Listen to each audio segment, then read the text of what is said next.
بسم اللہ الرحمن الرحیم۔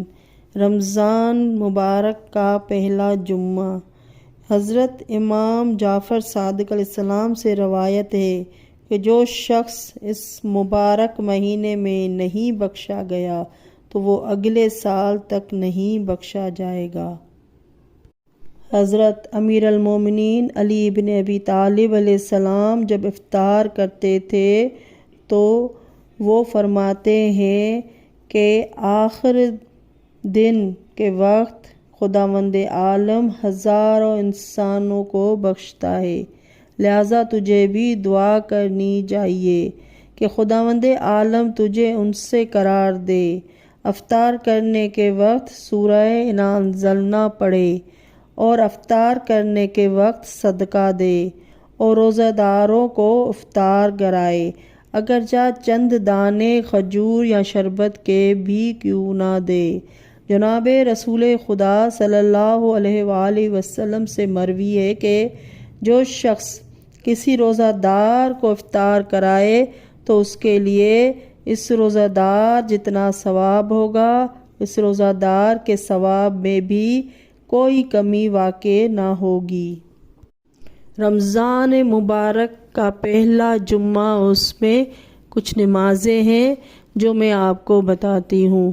چار رکعتی کر کے نماز پڑھنی ہے، ٹوٹل 8 رکعت نماز ہے۔ 4 رکعت نماز ہدیہ رسول خدا صلی اللہ علیہ وآلہ وسلم کو کرنی ہے، اور پھر دوسری 4 رکعت نماز ہدیہ جناب فاطمۃ الزہرا سلام اللہ علیہا کو کرنی ہے۔ پہلی 4 رکعت جو نفلی نماز ہے وہ 2 رکعت کر کے پڑھی جاتی ہے، جس طرح صبح کی نماز پڑھتے ہیں۔ پہلی رکعت میں الحمد کے ساتھ انا انزلنا اور دوسری رکعت میں الحمد کے ساتھ سورہ قل واللہ احد پڑھے، اور صبح کی نماز کی طرح 2 رکعت پڑھ لے، اور 2 رکعت کر کے 4 رکعت ہدیہ کرے رسول خدا صلی اللہ علیہ وآلہ وسلم کو، اور پھر 4 رکعت دوسری نماز جو ہدیہ کرنی ہے جناب فاطمۃ الزہرا سلام اللہ علیہا کو، وہ بھی اسی طرح پڑھے 2 رکعت کر کے، 2 رکعت صبح کی نماز کی طرح، اور نیت کرے کہ نماز پڑھتی ہوں ہدیہ جناب فاطمۃ الزہرا سلام اللہ علیہا کا پڑھتی ہوں یا پڑھتا ہوں قربت اللہ، اور نماز 4 رکعتی 2 رکعت کر کے پڑھے اور ہدیہ کرے جناب فاطمۃ الزہرا سلام اللہ علیہا کو۔ جب آپ